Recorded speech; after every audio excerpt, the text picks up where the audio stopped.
gentlemen, pleased to introduce our next presenter, Terry Lynch, CEO of Power Metallica Mines, symbol PNPNF for the OTC Bulletin Board. We rate it a buy venture.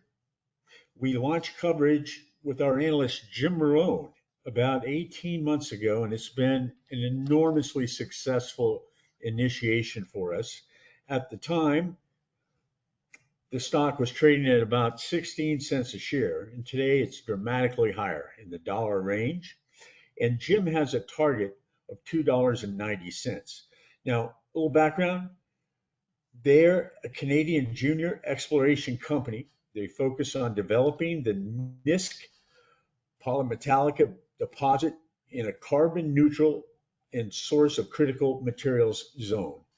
The company's NISC project is a high-grade nickel copper sulfide deposit with mineralization in multiple battery minerals, including nickel, copper, cobalt, palladium, and platinum.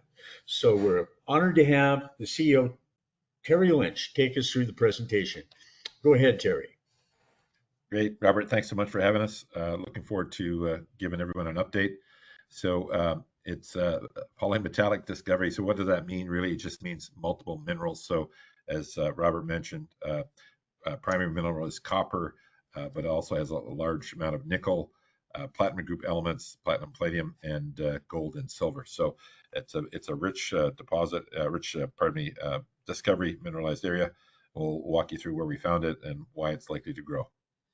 We're not going to tell you anything that we don't believe is true, but as with all investments, we expect you to do your own due diligence. So, one of the things we have been very fortunate of is getting enormous financial backing from some of the smartest minds in mining. And three of them are on the screen in front of you: Robert Friedland, Rob McEwen, and Gina Reinhardt. So they've been investors of ours. Mr. Friedland and Mr. McEwen have led the last two rounds. Gina bought in the open market, and with them came a crop of really billionaires that have been funding us, really, and then some of the biggest mining funds in the world. So well financed. That's the reason why we got financed is because of the amazing prospects of the discovery. We raised $50 million in February, so our June numbers are coming out in the next few days, sitting on over $40 million at the moment. We're in the midst of a 100,000 meter drill program that we'll start to report on next week. It's in an area that is in just northern Quebec, just a little bit south and east of James Bay. Amazing logistics there. And we'll get more into that as we talk our way through it. Here's a snapshot of the company on the share side of things. So about 220 or so odd million shares outstanding. Key stakeholders notably have the top 8 have almost 50%. Notably, they've been buying stock on the way through here. So that's always a good sign, I think, to see management and key stakeholders continuing to increase their shares. They're the people that know it best. They believe in it most. That's always a good sign. But it gives you a good sense that we've got a large and very supportive shareholder group. We mentioned where we're at. We're in Quebec. That's a map of Quebec there. On the right-hand corner, you can sort of see that little box. That's the area we're talking about. And that's what's sort of visibly on the screen, the bigger section. James Bay is a water body to the left. You can see where we've got the star. That's the NISC project, and that's right off Route North, which is a major highway at 3 lanes there. So you can drive right to the site, right to the rigs. We're about 8 kilometers outside the town of Nemaska. It's got a regional airport. It's also the home of where we have accommodations and food for our staff. It's also home of the James Bay Cree. And one of the great things the Quebec government has done is to work with the First Nations and to make them understand the potential economic benefits and be partners in these economic benefits of mining. So the James Bay Cree are very supportive of the project and are very supportive of mining generally overall. So that's a super plus. The other thing that's really amazing about Quebec is the fiscal incentives. So last year when we raised that $50 million, we basically, we did the financing at portion of it at $2.83 a share. and the investor put in $1.45. So you get almost 1.95 times the money put in by the investors. So that's fantastic for existing investors, a lot less dilution. And of course, it's an incentive for current investors because they see their money getting going a lot further. So that's the type of stuff we're able to do in Quebec, not only on exploration, 2-for-1 explorations, but also on development. So when this project is built, let's say the first phase is 400 million US, which might be a good number to guess at. 200 million of that would come from the federal and provincial governments in terms of tax credits and stuff like that that can be turned to cash. So that's an amazing incentive to find materials and build mines in Quebec. Let's talk about the discovery itself. So it started off as a nickel discovery. On the top left, you'll see a mineral resource estimate of about 7.1 million tons. We had bought the thing, bought 80% of it, and about 4 years ago when it was 3.1 million tons of historical resource, 1.5% nickel equivalent. And we basically expanded to the 7.1. It's probably about 8.5 or so now. In looking for more nickel, we ended up inadvertently, with a great stroke of luck. The average hole at NISC at the time was about 400 meters. And, we had about 200 meters left in our drill budget because some of the holes had longer runs and had more mineralized area. So my staff said, "Hey, Terry, do you want to write a check and drill another hole at NISC?" And at the time when we were raising $2 million, I would put up $500,000, or my family and I would.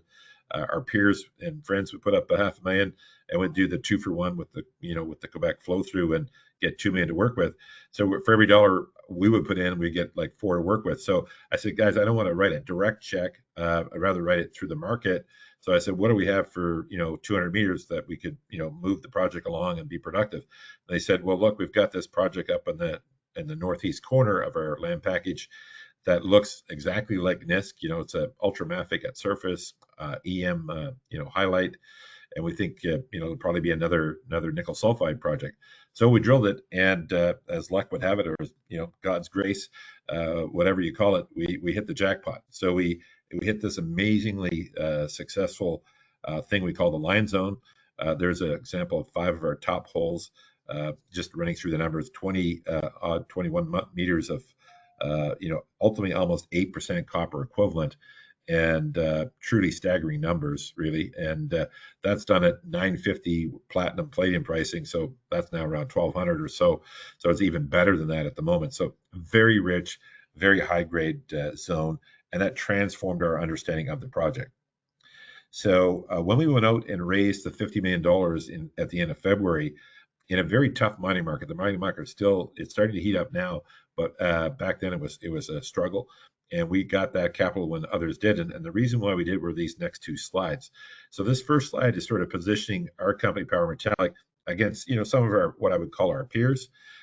Adriatic is a great example. They just got acquired for $1.5 billion, almost 5-6 times more than our value rate now. Yet very much we're probably about the same size, honestly. And ultimately, I think there's just no. Adriatic was worth $1.5 billion because somebody just bought them for it, and it's like, wow, there's such a discrepancy there. And then if you look at the others in this list, you'll see that there's a lot of room for Power Metallic growth. Just we felt we were probably trading at 20-30 cents on the dollar max.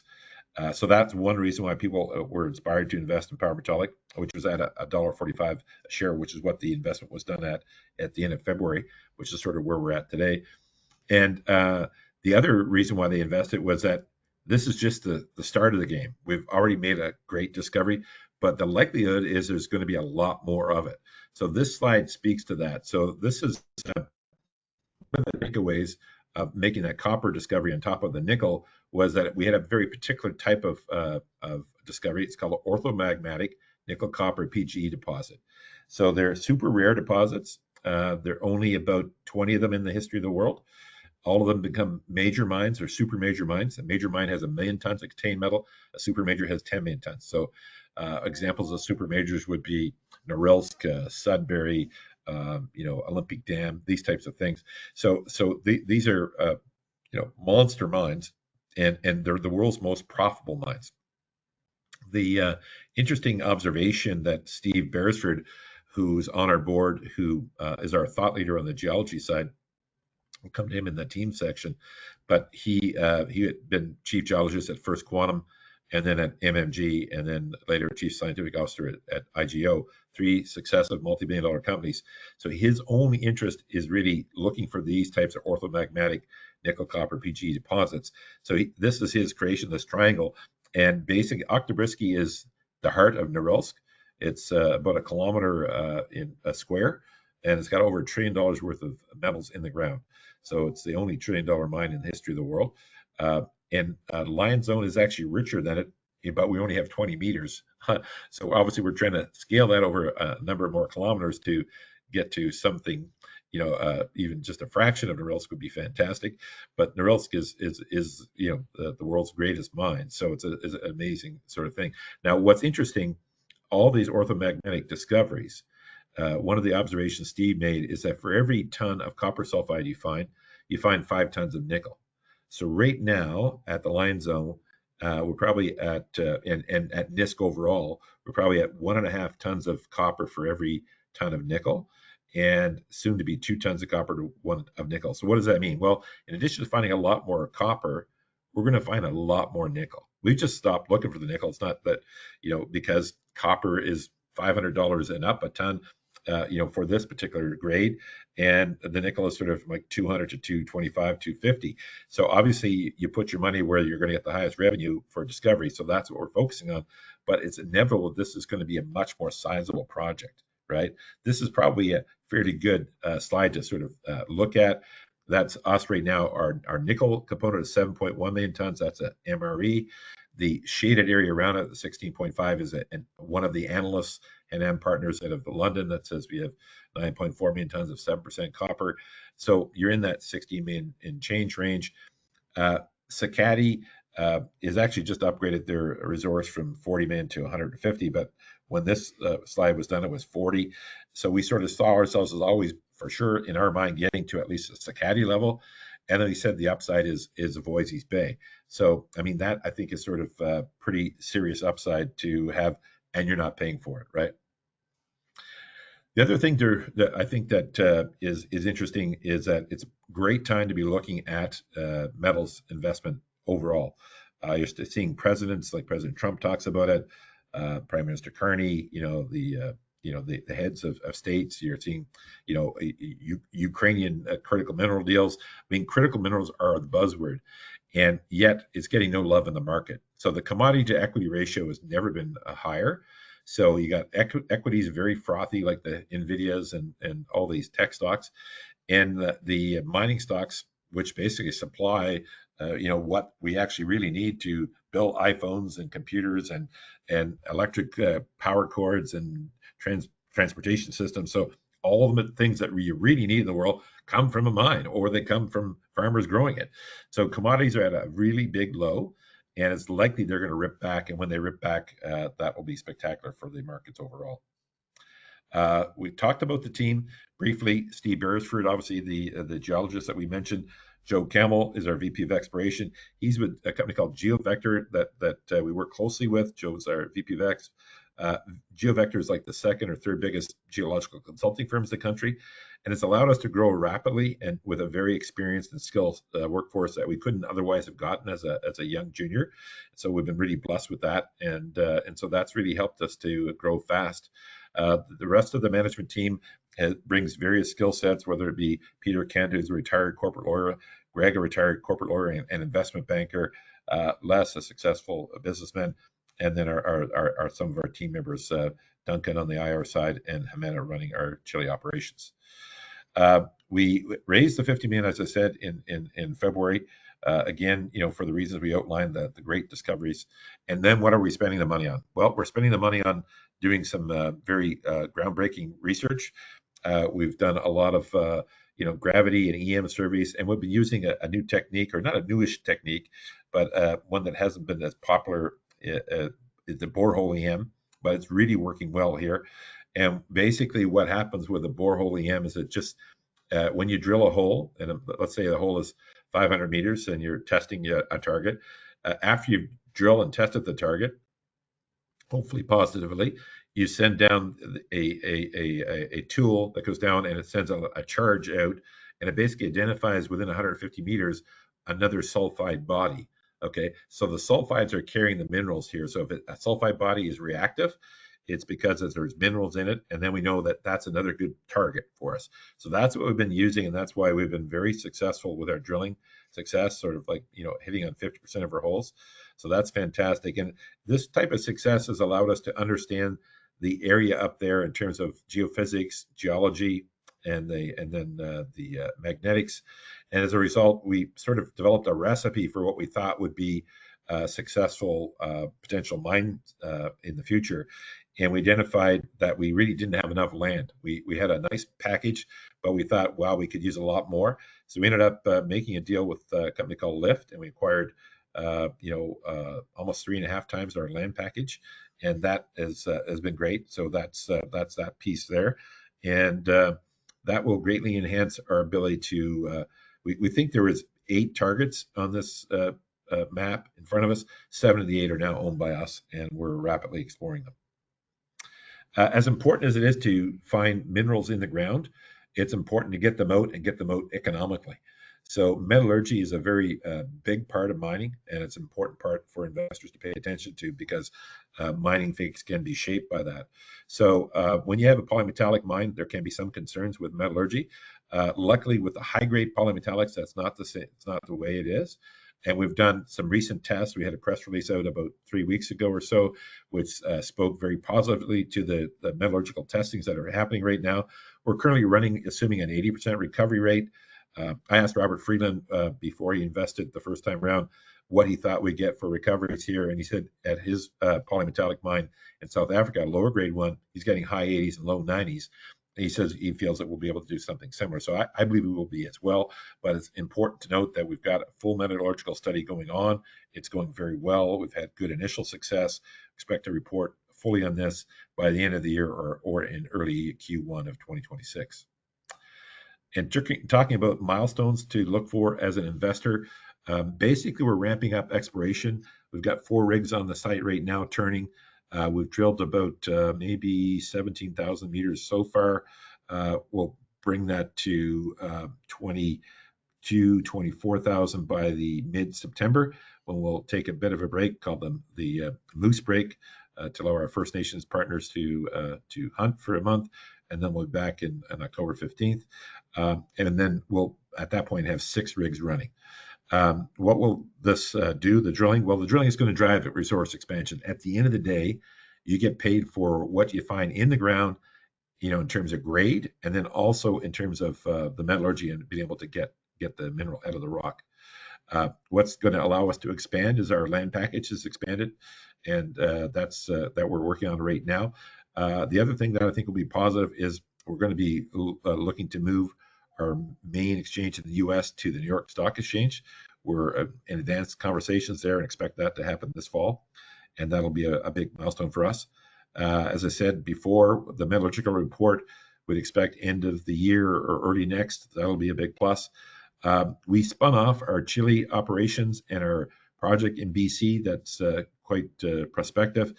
Nobody was getting any value for that, but in the spinoff, we'll list that on the TSXV. Our company owns 50%, and our shareholders of record as of last February own the other 50%, so that'll be interesting. Finally, there'll be a couple other opportunities to pay attention to. We've been embarked on a feasibility study on possibly building a nickel powder facility in conjunction with CVMR, the world leader in nickel powder. And they're paying for the feasibility study, and it's basically almost done. Probably report before the end of the year, and we'll have some serious update on that, and that's looking very prospective.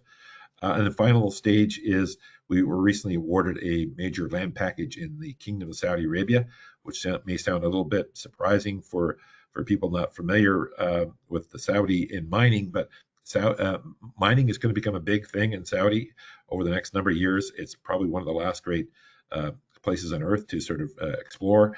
And while it's an initial sort of seedling for us right now, we were awarded this opportunity. We're invited by the kingdom to go down there and bid.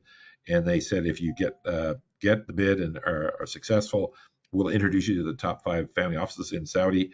So we have met with them. We won the bid, and we're in the process right now of picking a joint venture partner for that Power Metallic Arabia from the family offices that we were introduced to. The smallest family office was 50 billion in assets. The biggest was 110. So, I mean, how does a small Canadian junior get to meet these people unless such an invite should happen because of our exploration prowess? So we've been very blessed to be able to do that, and we think that Saudi could be another important inflection point for the future. But I would say, 95% of our efforts and our energy is going into NISC and the expansions there. And that's what's really going to make the stock rock over the next little while. Generally, you'll find with Canadian mining stocks, and ours in particular, they're fairly quiet over the summer. Like in the last 2 years, we've done financings in the spring, and the stock has come back. And then the stock comes back sort of around this time of year, back to the investment level, and then based upon results, tends to rip forward. So last year, we were the top performing mining stock in Canada in the TSXV. And obviously, we're up about, 40% this year. But we think the fall and winter program is going to be very exciting. And we're out, telling investors this investment story right now. We think it's important for them to take a look at us, and certainly to take a look at mining overall. So that's the story. Happy to answer some questions, Robert, if you have them now. Yeah, great, Terry. I want to highlight that Singular Research was the first U.S. research company to launch coverage on Power Metallica back when it was under a different title, same symbol. So we are pleased to continue this coverage, and we see, like Terry's pointing out, a lot of runway ahead. So a few questions here, Terry. How do you prioritize between the different properties? Is it mainly, the dollar amount that is Yeah, yeah. potentially?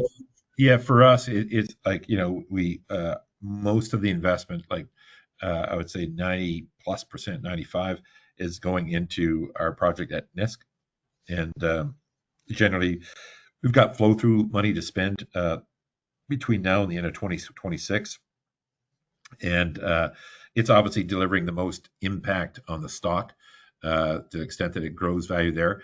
And then we've got a small portion that I call it like we're planting a seedling. Eventually we hope it grows up into a giant oak. That would be Saudi Arabia, and somewhat our Chile spinoff. Where we like what we've got there, but they're small, and we'll find other ways, like by having partnerships with, for example, Saudi financial family offices to fund it. It becomes a non-dilutive way for us to continue to grow and have other opportunities that could help us a lot down the road.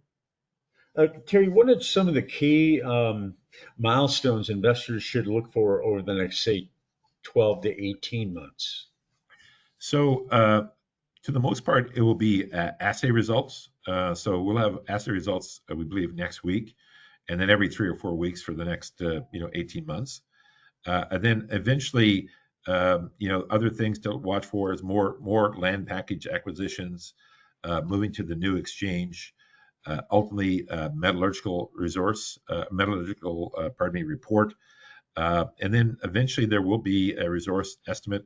We don't plan to do a revised 43-101 or a pre-feasibility study at this point until probably the end of next year, and that's because it's just growing so rapidly, and that's become the style of the industry. If you're growing rapidly, don't pigeonhole yourself by getting a resource estimate out too soon, but we expect that'll happen. We'll also have the listing of our project on the TSXV for the spin out, and then there probably there'll be ongoing news on Saudi Arabia and ongoing news on our nickel powder opportunities. And there's been some kickstart developments here, particularly in terms of rare earth here in the U.S., with the administration very much encouraging development here in the U.S. How do you view current trends in global demand for these critical strategic metals? Yeah, well, it was interesting. Just this week, they added silver and copper and nickel, I believe, to the U.S. critical mineral categories, which is very positive for us. One of the things we're talking with in the with our partner on the nickel powder opportunity is potentially building a plant with them in Corpus Christi, Texas. A lot of support for that from the DoD and DOE, and we think there's a big interest for government to get behind critical mineral projects, both in the United States and in Canada, and around the world, indeed. So I think if people recognize that, all this, we've been in a horrible mining market. We're finally turning it around, but as a result, there has been very small investment in mining. So as a result, not a lot of mines coming on stream. So that's impacting future demands or future supplies, I guess.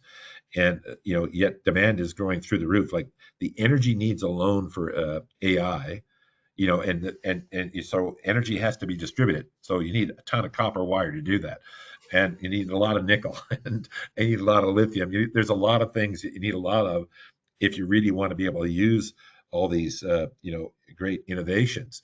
And where are they going to get that material?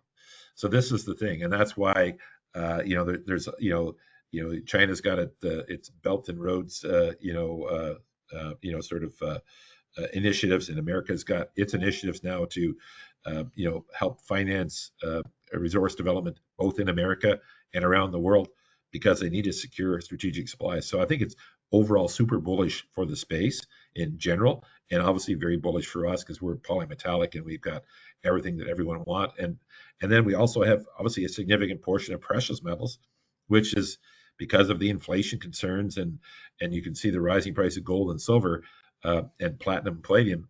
Having a big chunk of precious metals is obviously impressive. And our Lion Zone is 45% copper, 55% precious metals.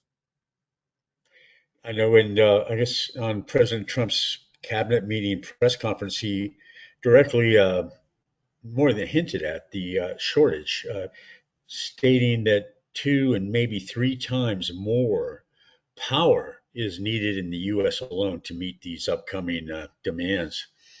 Pretty phenomenal. Plans for future equity raises to get where you need to go. Other forms of financing, JVs. What's the projected path? Yeah, so basically we're pretty well funded right now. As I said, we I think our financial numbers are coming out. We've got over 40 million in the bank as of the end of June. So we're good shape there. We're basically well funded through the end of 2026. Of course, at some point it will eventually go back to the market, but our view is that we're very undervalued right now, and we've got the cash. So this is sort of the level where investors really came in February at $1.45. So that's sort of where it's at today. I'm talking Canadian terms. It's a little over $1 US. So I think very little downside here and a lot of upside based upon what we're going to deliver. And I think we always thought we'd get re-rated. And I think what happened is we did our deal, and a week later the whole tariff debacle or whatever you would call it got going, and obviously stunned the world, and I think stunned the markets, and so smaller companies like ourselves sort of got downdrafted into that, and now I think everything's getting stabilized. The tariffs have been factored into how things are happening, and that's become more normalized, and markets are understanding them, and now they're people are sort of more business as usual. So now our stocks come back up, and this sort of happened the previous summer as well. So I think it's sort of an interesting time, and it should be, I think that all these, macro impacts should ultimately drive in a lot more generalist dollars into the space. And it's interesting, the New York Stock Exchange used to be 10% mining, now it's less than 1%.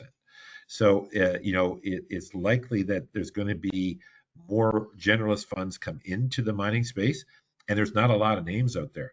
So you get double or tripling of the capital coming into the space. Well, that's going to just drive the people that have good stories and good solid practical approaches to becoming mines that much faster. So I think it's a very bullish time for companies in the power metallic space. And final question, kind of two parts here, Terry. Biggest risk to advancing your projects, and what skin in the game does management and the board have? Yeah, the biggest risk, I guess I always think is that in this case, the biggest risk is that, obviously we've just cracked it on. I think there's enough. I believe right now there's enough with what we've already discovered to become a mine. But obviously you want to have more. So I'd say the biggest risk is that for some reason you just stop growing and you're not as big as you think you can be. For some reason you don't become that major, 1 million tons of contained metal. You end up being 500,000 tons, and that would be a concern. But this is so high grade, even that amount would, I believe, become a mine.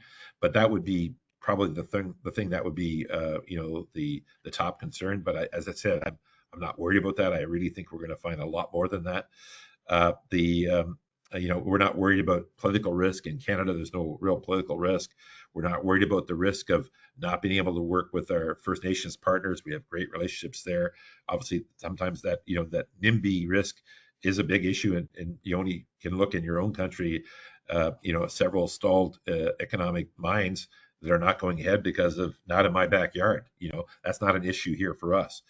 So we're very fortunate. And then it's the commodity risk is we're so well diversified that if something goes down, like nickel's down right now, but copper is up, and platinum and palladium are coming up, and even though they're still very undervalued relative to what they should be, and then you got gold and silver. So that's one of the reasons why these polymetallics tend to get developed before anybody else's mines, because of the diversified sort of spread of the economic risk.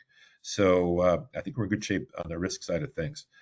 In terms of management skin in the game, uh, I'm the biggest shareholder. And I put a fresh almost $5 million, I guess, in over the last 2 years into this thing. So, myself and my family, so we're serious believers. Our board owns 4%, so they're significantly invested. Our key shareholders continue to buy more stock. So I think everyone's believing this is going to get a lot bigger, and this is going to become a really exciting, sort of historic play. So we're in it to win it, and we're happy to come back here a year from now, Robert, and give you hopefully another glorious update. Looking forward to that, Terry. Any final comments or anything you'd like to add? No, I think you've done a good job asking questions, and I think we covered a lot in our things.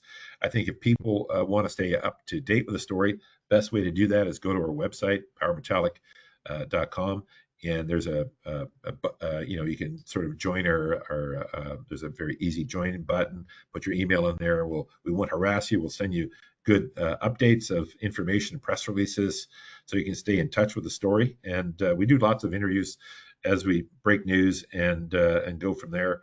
Like this week, we just announced one of the senior former cabinet ministers of the Canadian federal government has joined the board. Seamus O'Regan. Seamus used to be Minister of Energy and Natural Resources.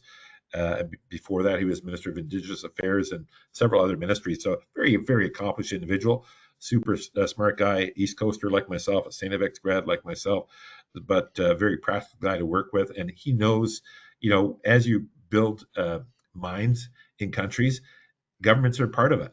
So you got to have good government relations programs, and we do. And I think having Seamus as part of the team will help that even further. And you can learn that type of news by being a member of the Save Canadian Mining, or not Save Canadian Mining, but the Power Metallic website.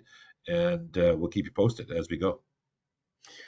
Great. Well, thank you, Terry. Pleased to have you. Thanks for your time. And investors, please visit email research at singularresearch.com for the most recent report on Power Metallica.